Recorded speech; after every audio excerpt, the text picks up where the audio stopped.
Today, we are tackling a topic that has been buzzing in the business world. Why is video resisted by so many? I'm really excited. We have a friend as well as an expert on all things video so that we can provide some actionable advice to kickstart your video journey because you need to be on video. Let's just put it out there. Just say it like it is. Get ready to transform your business through the magic of video. Welcome back. And if you're new here, I'm Jen Vasquez. I help hyper busy female service providers use Pinterest and other marketing efforts to grow their business and bring in leads of their ideal clients. And I am fortunate enough to have this podcast where I get to talk to extreme experts on anything and everything within that marketing realm. So if marketing is something that you want to learn more about, we would love for you to subscribe to the podcast or the YouTube channel. I'm very excited. I swear it has been forever that I have wanted you on this podcast. And we've made it happen now that you're through your website launch, the whole rebranding. I'm excited to be chatting with Bernadette Marciniak of Solhas Media. Bernadette is a speaker, best-selling author, and brand videographer and photographer for 6- and 7-figure entrepreneurs. A former reporter, photojournalist, and video journalist, she now uses very specific storytelling approach to amplify the message and maximize the impact of business owners through powerful visuals. Today, she runs Solhas Media, a boutique, all-female media agency, which has serviced over 100 clients, probably well over 100 clients at this point, with images and videos that creatively convert audiences into customers, right? That's our goal, is to grow our business. And through video and photography, she does just that. Welcome, Bernadette. Thank you so much for having me. I'm so glad we finally did this. We always start with these questions, and I'd love to find out what jobs came before and like how you arrived at this business now. Yeah, so it's actually pretty connected, all of it. May not seem like my journey's linear, but I actually went to college for English. I had anticipated that I was going to stay in academia, but then I realized I didn't love reading Shakespeare and big, heavy books like that. So I inadvertently wound up at the college newspaper after I criticized their grammar, and they told me to come and fix it. And I ended up being an assistant copy editor and then the arts and entertainment editor, which led me to my love for journalism. So I graduated in 2008, which we all know was just the best of times, especially in the journalism world when everything was shifting to online. I had a lot of kind of odd jobs during that time. So I worked as a freelance reporter. I did freelance writing for a lot of publications. I actually worked at a boutique PR firm also in New York City. And in every one of these positions, they kept asking me to take photos. And then they said my photos were amazing and I should keep doing it more. And a few years later, after the boutique PR firm folded, I was on the search for a full-time job, something a little bit more stable. And one of the editors that I was freelance reporting for said, I don't have anything for a reporter right now, but you like to take pictures, right? And I was like, yeah, sure, I guess so. He asked me to come in with a portfolio, which I did not have. I had a You Facebook. made it real quick. I made it real quick. I made a Facebook album of photos that I had taken on a cross-country road trip that summer. He told me that I definitely wasn't like professionally qualified, but because he knew me and knew my work ethic and could see that I really liked doing it, he was going to give me a shot. And that's how I ended up in photojournalism. I stayed at that job for about like 5 or 6 years until that publication got bought by the USA Today network, at which point I was told I was going to have to learn video. And I did it kicking and screaming. I hated it. I didn't want to move on to video, but my job was on the line. I did it very reluctantly. 4 months later, I still got canned, and so did the editor who told me that my job was on the line. So Oh, karma. But it actually ended up being a saving grace because my last job before I went full time in my business was a social media video producer for NJ.com, which is New Jersey's biggest news outlet. It's owned by the Star Ledger, which, if you're a Sopranos fan from HBO, that's the newspaper that Tony Soprano picks up at the end of his driveway in every episode. So that's kind of my claim to fame. And I stayed with them until I moved to Los Angeles and started my business full time. very, very cool. All right, well, let's dig right in. Why do you think that video is resisted by so many people?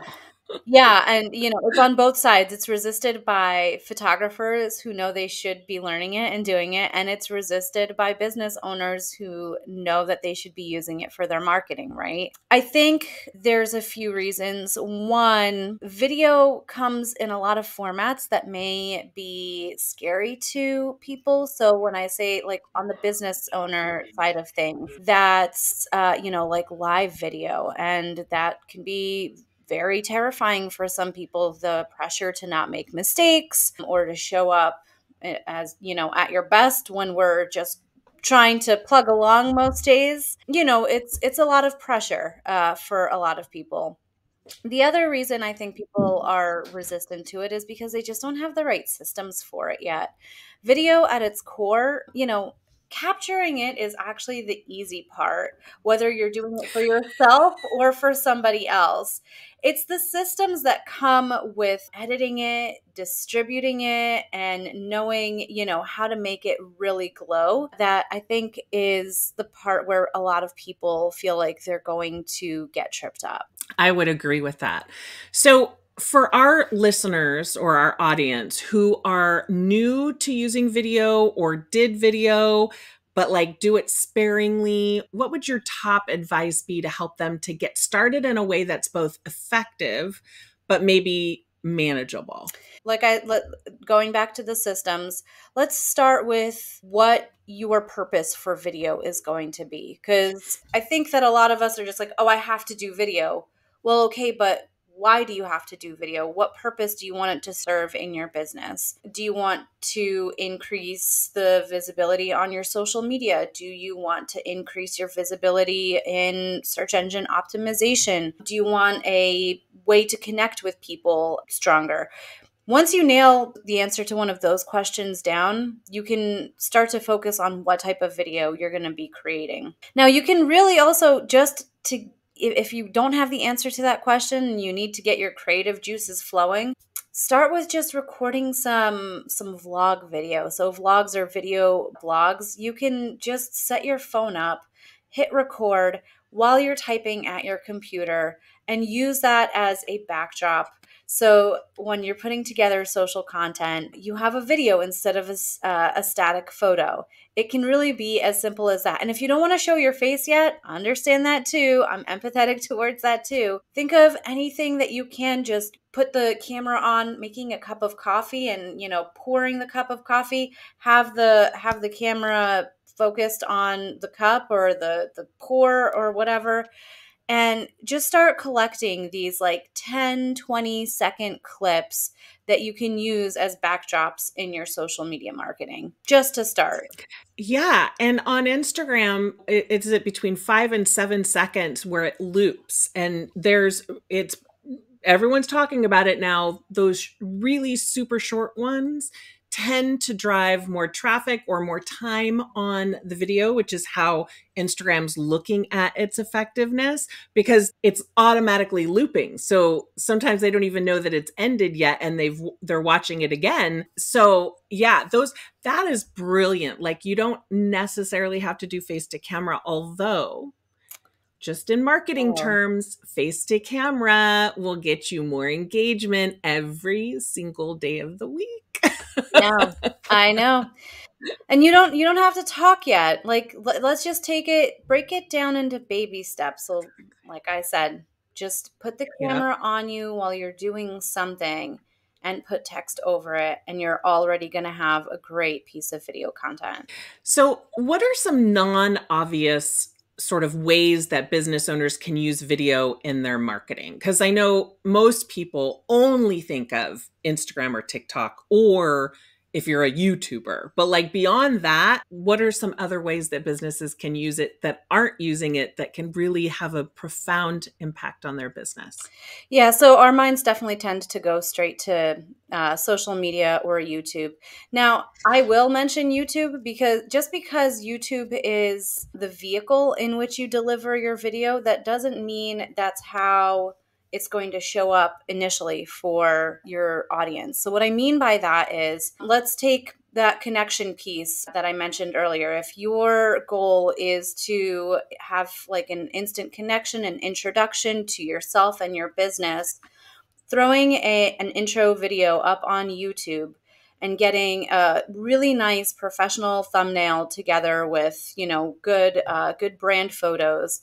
And then this is the important part, a little icon on there that suggests or encourages somebody to click because, they know they're going to view it. So like a little play button or one of those YouTube play buttons, and use that as a link in anywhere that you are showing up. So that could be your email newsletter. Have that image as a link to your intro video in your email newsletter, in any emails that you're sending, like your email signature. Literally anywhere that you are giving out a link, put the link to that video on it. So just because we're saying YouTube is, the vehicle, it doesn't have to be the way it initially shows up.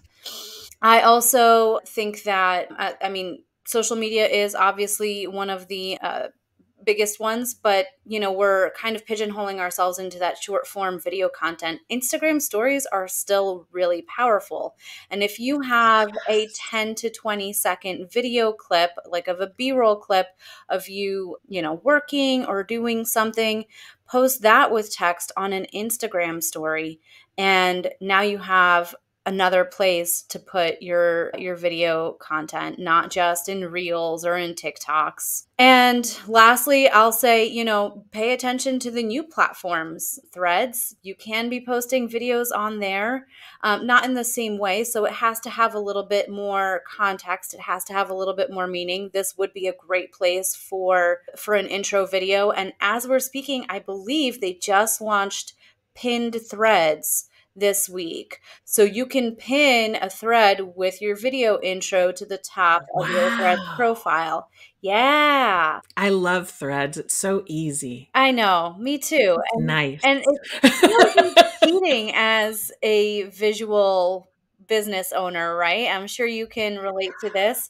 We're both photographers and it feels like, but wait a minute, all I have to do here is talk and maybe share some photos or videos. Like, okay, sign me up. I know. So, not all small businesses have large budgets for video production. You're extraordinary. If anyone is looking for a video for your business, Bernadette is your girl. Like legit, that would be the person I would hire. So just as a heads up, but not everyone has budget for that. So what are some budget friendly tips or strategies that can still make significant impact in your video marketing efforts? In particular, let's focus on you're talking about your intro video. So not everyone knows what that is either. So dive in a little bit about sort of what that is and maybe any tips that you can help people get started trying to do that themselves until they get to the place where they can hire someone. So an intro video, I also call them founder stories. Oh, I Um, like that so much I better. know it sounds better. It's prettier. It's And more meaningful. exactly, exactly. And that's the whole point. We want it to be more meaningful. And it's exactly what it sounds like. It is the story of you, the founder. And I feel like it has three main components. So basically, one, you're telling people who you are, what your name is, what your business is, and what you do. Two is go a little bit deeper into your services and kind of, you want to be aspirational when it comes to this part. So, this is where you are and this is where you want to be when you're talking to your audience. And the third part is what sets you apart from your competition, or, what makes you different. And I lied. There's a fourth part. Always have a call to action. That is not even arguably, that is the most important part of having a video or any piece of content, is a call to action at the end. So you literally can just start with, again, your cell phone. We all have these really great cameras in our pockets, and most of them are shooting in really good quality. Some tips on how to shoot 4K for that really nice sharp quality. And you can And put it on the your back phone. of your cell phone. And the back of your cell phone. That's extremely important, because you're Everyone wants to front-facing. I see know. themselves these days, but it is really not good quality. And No. you can use Your your Apple Watch. I Apple was just Watch. going to say, it has a camera remote, so you can make sure that the framing is okay, that your head isn't getting cut off, and literally just frame your shot. If you want to make sure that you're giving yourself enough breathing room, move it a little bit further away, maybe even further away than you would normally think. You can always crop it in later. Don't move it so far away that you're yelling at your audience, because the further away your camera moves, the further away your microphone moves if you're shooting on a cell phone, unless you have an attachable mic. But let's just keep it easy for your audience right now. And speak at the camera, and don't be afraid to make mistakes. Make as many mistakes as you want. There are so many great services out there that you can use to quickly edit out your fillers, any pauses, any mistakes. They will transcribe your video for you, and you select the text that you don't want, click delete, and it's out of there. And so what you're left with is just the juicy parts of what you want to be sharing with your audience. And you can just start a video, a founder story with those 4 components, and speaking about them to your audience on your cell phone camera. So the reason I would say that you should have at least one video on your website somewhere, though, Okay. is because you are increasing your visibility to Google by 53%. A lot of people don't know Ooh. that, and it's such a simple way to get your SEO juices running. One video anywhere on your website will increase your visibility to Google. And now here's another little tip and trick for your audience. If you're already posting short form content like TikToks, Reels, if you can upload them or give that to your VA or whoever to put them also on YouTube and embed those into blog posts, now you're Yes. really giving Google a lot of reason to look at your website. You're really amping up your visibility to the search engine. And I can personally attest to this. When you search for Los Angeles brand photographer, there is somebody right now at the time of this recording whose name is me, and I show up as number 1. Woo! Well, and I'll tell you something, which is also a benefit to all the other benefits that you mentioned, is that when you add a video onto a blog post, people will skim the blog post and leave. But if you have a video, they're almost guaranteed to stay watching that video. Obviously, if it's an 8-minute video, it's a different situation. Right.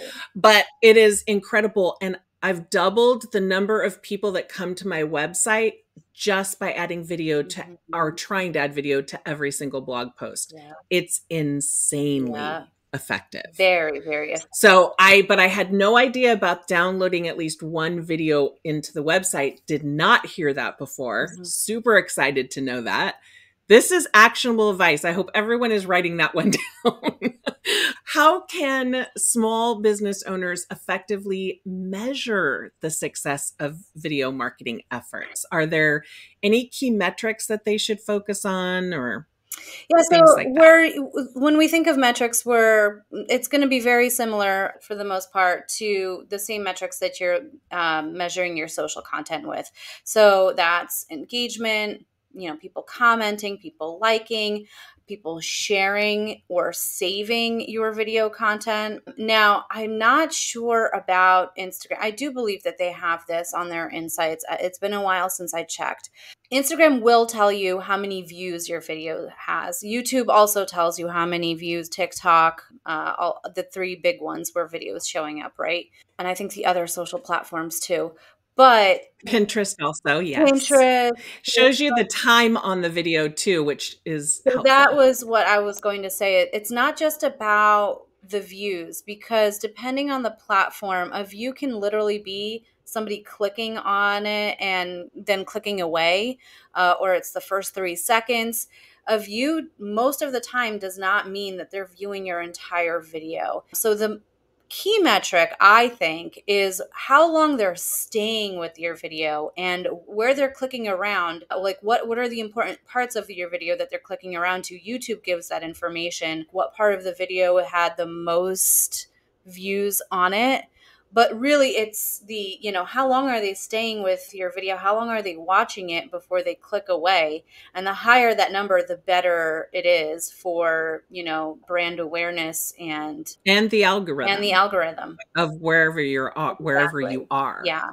Video trends evolve. It's only skyrocketing, right? Like video is what people want to consume. It's just the truth. That's really the truth. So what are some current trends or maybe innovations or things that you see coming down the pike in terms of video marketing that small business owners should really be aware of and also maybe consider incorporating into their marketing strategies? Before I get into a trend, or what's upcoming, I'll tell you what is Yeah. decreasing, and this might inspire some Oh. of your audience to create, because I think this is also where a lot of people are like, oh, video's not for me.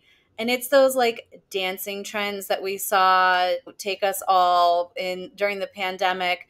They're cute, they're fun to watch, and that is how those platforms, grew when they were first coming out there. But those days are over. You don't have pointing around. You can make videos like that every once in a while. I'm not saying don't do it ever, but those are definitely not videos that are trending. And that's good to know because a lot of people who don't want to show up on video, they are saying, I don't want to do funky Right. dances and I don't want to do voiceovers. Yeah. So, Yay. yay. And Yay. that's good The, news. the day for that is over. What the Yay. trend is now, and I feel like this was always going to win out, is authenticity and storytelling.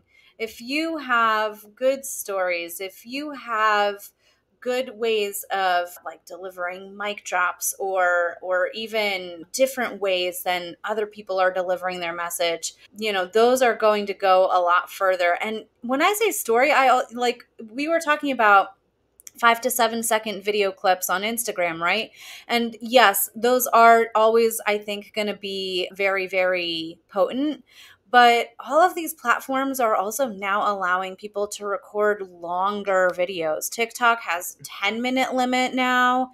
Instagram, I think they're still at 3, but I could definitely see them, bringing that up. And YouTube, is still a winner, and I find myself watching more 13 to 20-minute videos nowadays than ever before. I don't necessarily believe that we have short attention spans. We have attention spans for the content that we want to be watching. Yeah. There's entertainment, right? Which is the shorter form videos for the most part, like you're talking about dancing and things like that. But I find that the educational or storytelling videos are the ones that tend to get the most engagement versus impressions. Mm-hmm. And when it comes to businesses, right, we want to grow our business. We don't just want to be popular, Right. or that should be the goal. Right. Otherwise, you just have a hobby, like if you're just looking for vanity on your video and, being able to brag about how many views you got. Well, if that's your goal, Godspeed. But I know you and I are both in the business of growing our businesses and making money. And it's those other metrics that come with the longer content and the more potent content that are going to pay off. Exactly. So, what three things, we always ask this of all of our guests, what three things, and stick around, folks, because we've got something free for you, but what three things have helped you to grow your business? And it could be anything, tools, advice, mindset, like whatever. So, what three things do you think really most helped you grow your business? So the first one I'm going to say is networking. When I first moved from New Jersey to LA, that is not a small move by any means. And so I know that what helped me grow my business so quickly out here was putting myself in rooms with other small business owners and entrepreneurs. Hands down, going to events, going to meetups, and just connecting with people. And, 5, 6 years later, there are a lot of them that I haven't stayed connected with, but there are a lot of them that I have. And those are the communities that I've grown my business with. So I really, really, really believe in the power of networking. Yeah, it is amazing. And second, Second is going to be it's kind of related, but once you've networked and you're finding who your people are, getting connected to community. So having a few communities that you're pouring your time, energy, and heart into, so that way when you're not in the room, your name is still in the room after you leave. And I fully believe that communities have also been a way that I have grown my business so quickly in the last 5 years. And the last is going to be your mindset. You can have all the strategy, you can network all the live long day, but if you don't have the right mindset behind it, it's not going to get you very far. So to change my mindset, and I had to do a lot of mindset work, a lot of money mindset, lots of limiting belief and we keep coming back mindset. to it, right? The Right. longer you're in Oh, business, it's the more never you have to like, ending, never ending. And so I honestly, I'm paying attention to what other entrepreneurs who are a few steps ahead of me, or even light years ahead of me, what they're talking about, how they're talking about it, but also investing in coaching and programs. It's I think it's a non-negotiable in business. Not and it like the strategy is honestly the cherry on top. It does come down to the mindset and breaking down these blocks, moving through them, and being able to power through and get to that next phase of your business. exactly. Before we get to the gift that you are so generously sharing with our audience, tell everyone about the services you provide, because I can imagine everyone's going, oh my gosh, like I need an intro video, but I don't want to do it myself. So, talk a little bit about the services that you offer. Yeah, so like you mentioned in your introduction, I run Soul House Media, which is a boutique media agency, and we provide media services anywhere from videography, and that includes founder stories and event coverage. I know you and I have attended the same event the last few years in a row, Weekend at the Yeah. Pitch Club, and I Yeah. do the event videography for that. So if you have events going on, And for all the speakers, like yeah, you for do all it the all. speakers. And so we specialize in doing event videography and founder stories when it comes to video.